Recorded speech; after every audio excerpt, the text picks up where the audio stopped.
Hey everyone, it's Jean. How's everybody doing tonight? I was cleaning today, haha. I really don't get any cleaning done, I don't think. I think I just move it from one place to another. But I did come across, when I was going through some of my offcuts and extra papers, one of these little board books. When my kids were little, especially Adriana, my daughter, she loved little critter books. And I'm pretty sure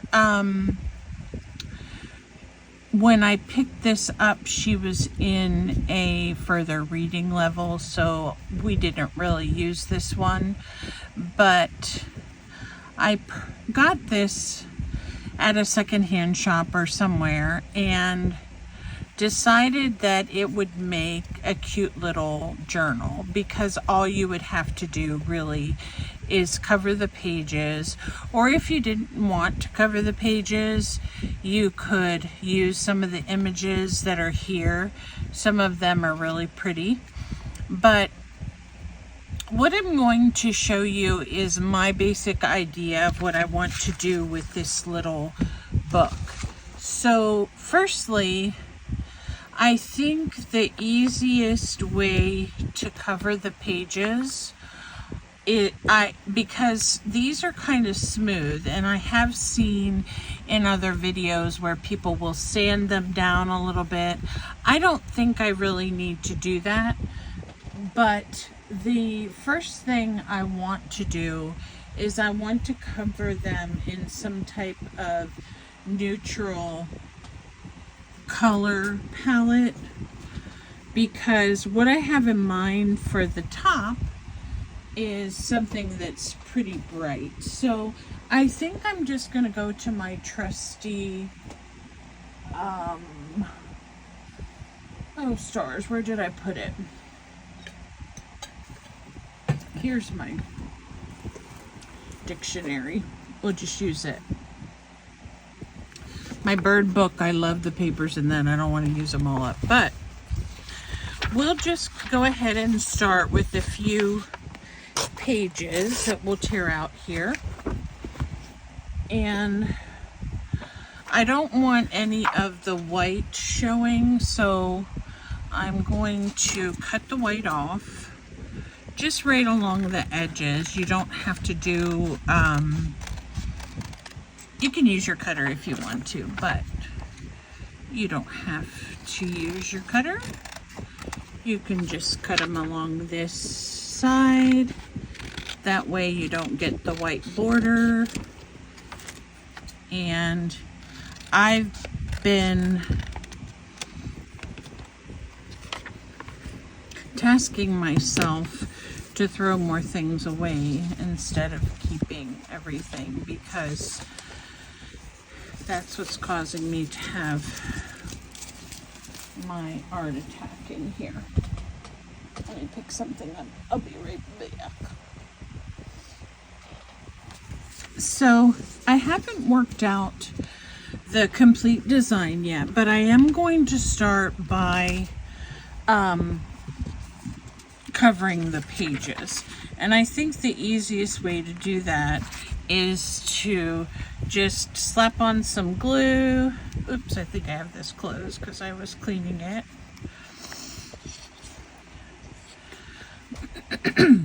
Excuse me. Put on a little glue, and then we'll cover the page. Now these pages are kind of rounded, so that's fine. I will, it's easy to kind of just trim that off, and eventually, once I get this, I don't know, I'm gonna see if I can, I'm going to put something over top of this, so I'm going to try to use just double the paper over, maybe. Let's see if I left enough room.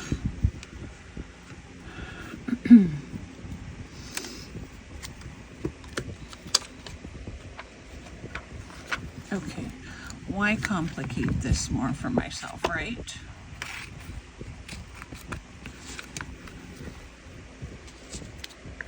It's kind of hard to cut this because the book's already made, but I don't want to tear it apart and redo it, so I'm just going to use this cute little book to make my project. And go around the corners and around the corner. And I'm not worried about too much what the corners look like right now, because I'll probably take a distresser or something and go around the edge so it'll get off any of the extra that I don't need. So let me just take this piece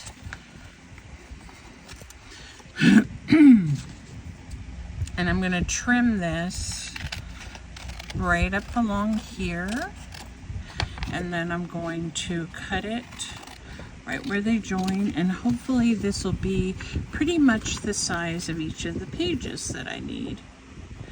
And then I'll have to just trim the edges a little bit. Okay, so here we go. We're going to cover up Zoo. And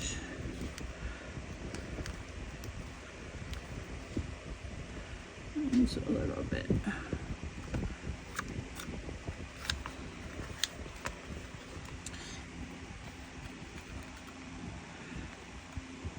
Now this is just so that I can get a background to work with.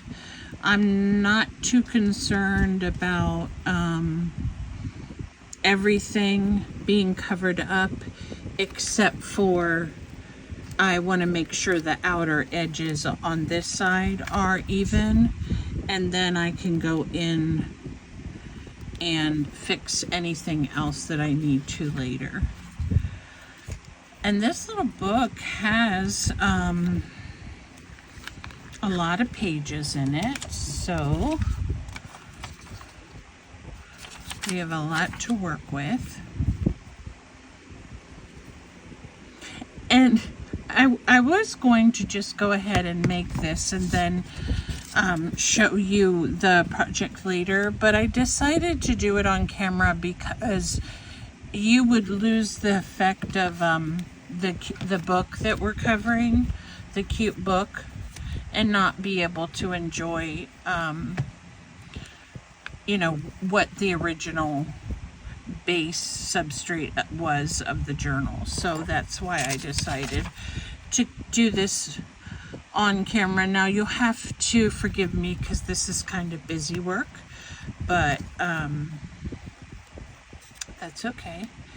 We'll just get this done quickly and then do a little trimming, and then we'll go on to the other purpose of the book. So what do you all make your journals out of, or what have you made them out of?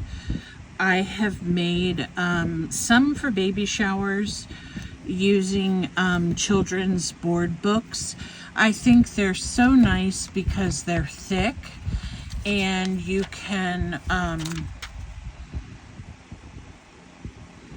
have all your pages right there. The only thing that you'll have to probably be cautious of with the board book is that there are, because it is already bound, it's not going to allow much play for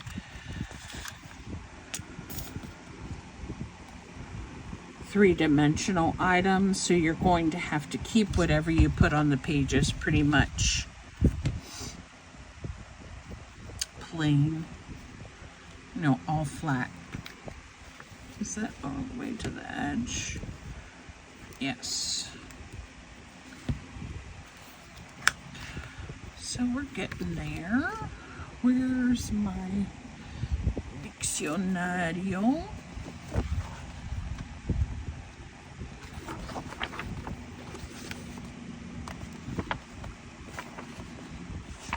Hi.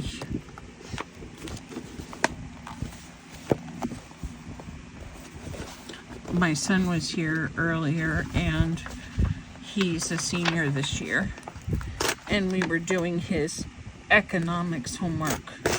Economics homework is not that easy.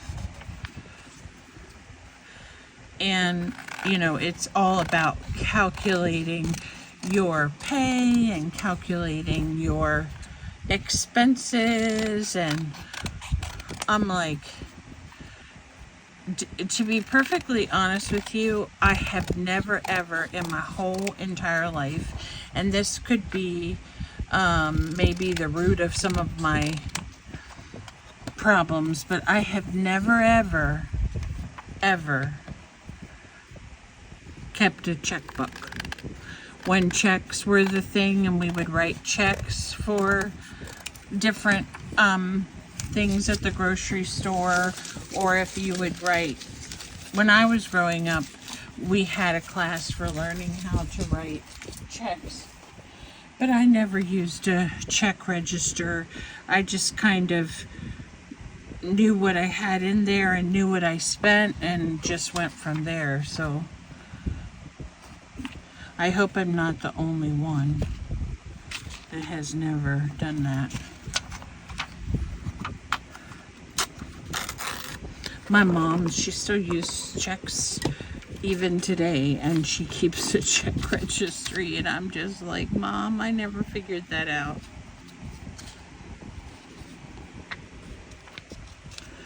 So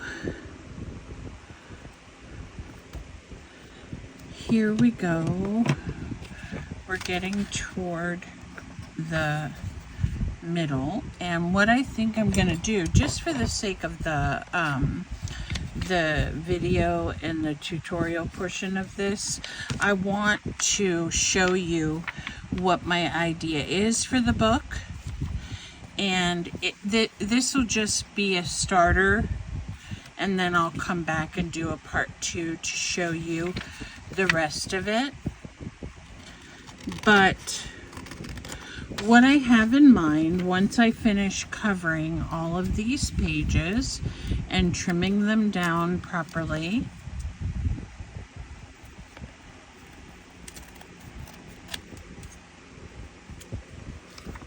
let me get this other one over here. We'll trim these down, a couple of them, we'll trim them down so that I can show you what I have in mind.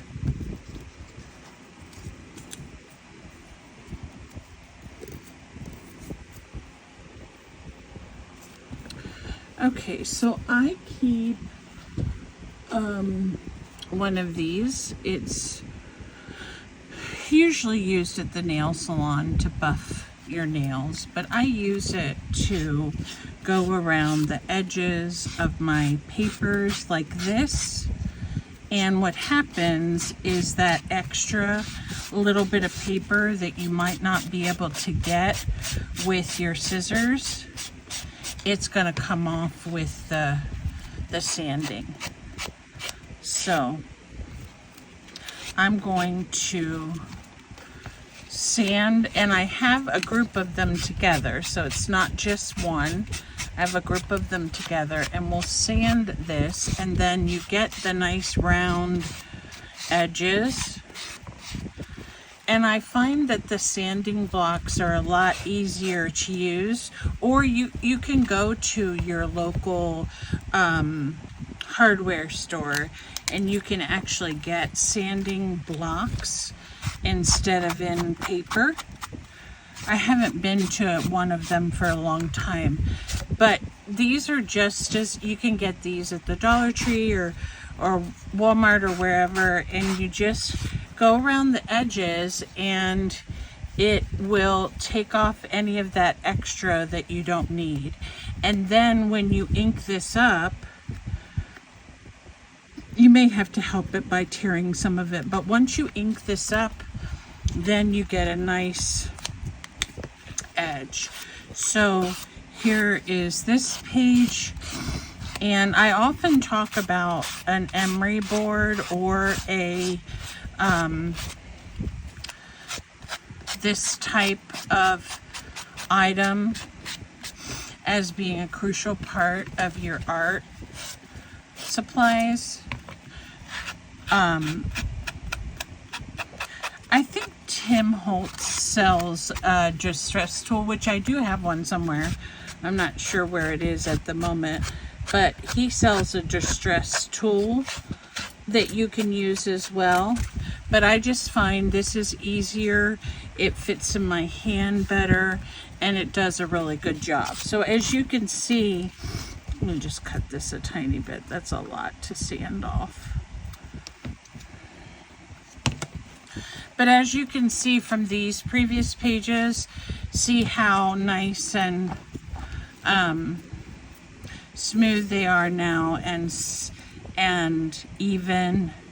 And so if you can't get your scissors in there enough to be able to get all that off, we just use the little sander. So I'm going to do this. Let me see how much. I mean, cut off what you can, but I'm saying if you can't get the evenness and you need to use the sanding block, then you can, especially for the corners. To get the corners rounded, they look nice when you use this process instead of having to cut around there and thinking that it's not going to be even or what have you. So, and if it kind of if you're not careful, I'll show you here, it will eat it up a little bit. So you have to use your, kind of find your rhythm and your strength as far as how much you want to use for the amount of sanding, because you don't want to ruin your whole page, and you also don't want to sand it so much that the size of the page changes. So if you sand it too much, you might sand down the corner or the side more than what it needs to be. And that's kind of why when I'm doing this kind of process, I will put it together and sand it. That way I know I'm not getting anything smaller than what I already have. And here is another example of where it kind of eats into the paper. Part of that is because, and that doesn't bother me for this particular project, part of that is because of the gluing. There's one page here that's just a little bit over, and I don't know which, I think it's the first one. Let me see if I can trim a tiny bit off.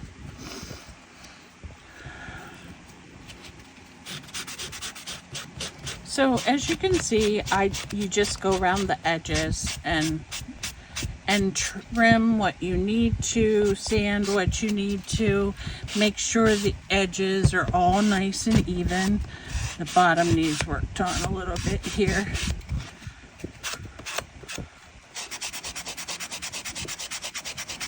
And the nice thing about using like a sander like this is that the grit is really fine and there is less opportunity for it to mess up your pages in your book. Okay, so this is the basic way that I cover a board book. And when we look at the pages then, they're pretty much rounded the way we want them to, and they are covered nicely. Now I didn't go all the way to the border because I don't want, when you bend this, it'll end up bending the paper. But I just want to show you the process of when you do that sanding, how it looks like the pages are just meant to be covered. You're not noticing the fact that you've put a layer on there. Now, one thing I will recommend when you are doing a board book is, if there's a couple things you can do. Like I was mentioning to you, some people will sand the pages because they're kind of glossy, and that way the paper will adhere better. I really don't have that problem, so I haven't done that. If you are going to do some type of collage on your board book, you would want to probably sand it down and get rid of some of the image here, and then I would take a cover of gesso over it to smooth the page then, and that way you don't have to completely cover the image, but instead you can sand it down to where it's barely visible, put your gesso on, which will mute it more, and then start your collaging if you're going to do a collage in the book. So what I will continue to do is I'm going to continue to add all the pages, and then I'm going to ink them, and I will finish up and then show you once I get all of the pages covered. I'll show you what the book will become then, and we'll decorate it together, a few of the pages together, because I know it's has several pages in it and it'll take us a while if we try to do it all at one time. But I just wanted to show you the simple process of how you can take a children's board book and turn it into a really cute journal. You can then add your envelopes if you want to. You can add your tags. It has a nice binding that we could find the middle. Let's see where the middle is, right here. And we could put some string so that we could hang a dangle. So I will come back and show you then the next process once I get all the pages covered and sanded down.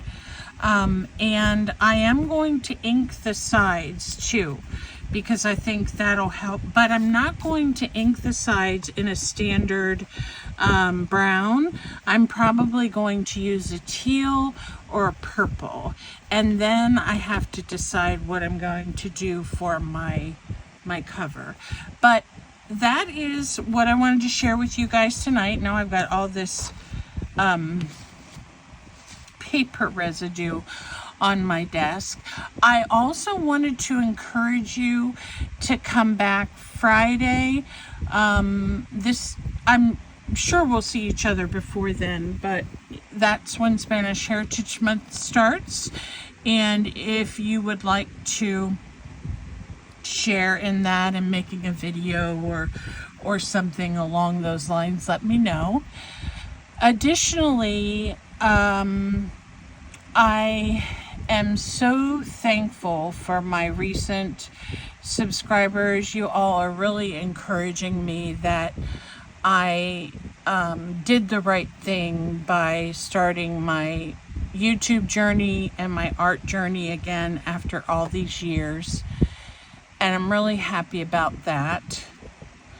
So thank you so much. And if you know anyone else that you think would enjoy my videos or would enjoy my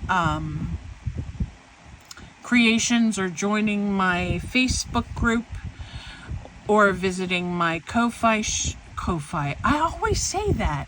I think I'm going to just change it to Ko-Fi. Sounds better. If you want to visit my coffee shop and see what I have in there, feel free to. I have yet to upload my images that I talked to you about the other day, but I will be doing that soon. So we have a couple projects in the works that we will come back with. Yesterday I showed you my flip out house. based on Natasha from Treasure Books Flip Out journaling spot, and Kim Newberg and her twist on that. So I have to get these decorated, and I found some other templates that I had that I thought would make some interesting shapes. So that's what we're going to be doing here over the next couple days, and I'll be sure to stop in and visit with you. And I can't wait to show this project to you, because I think anyone that is an artist, some of us just call ourselves crafters. I mean, we are crafts. We are specialists in certain craft items, craft projects, craft designs, but really we're all artists. And one of the things that really encourages me, I'm very big on quotes and things that inspire me verbally. So that'll give you a hint as to what this little book is going to be. So I thank you so much again for joining me. I hope you all have a wonderful rest of your week. I'm sure we'll be together again soon. And shout out to Terry and Michelle and Kim and Caroline. I love you all, and have a great day. Thanks for watching. Bye for now.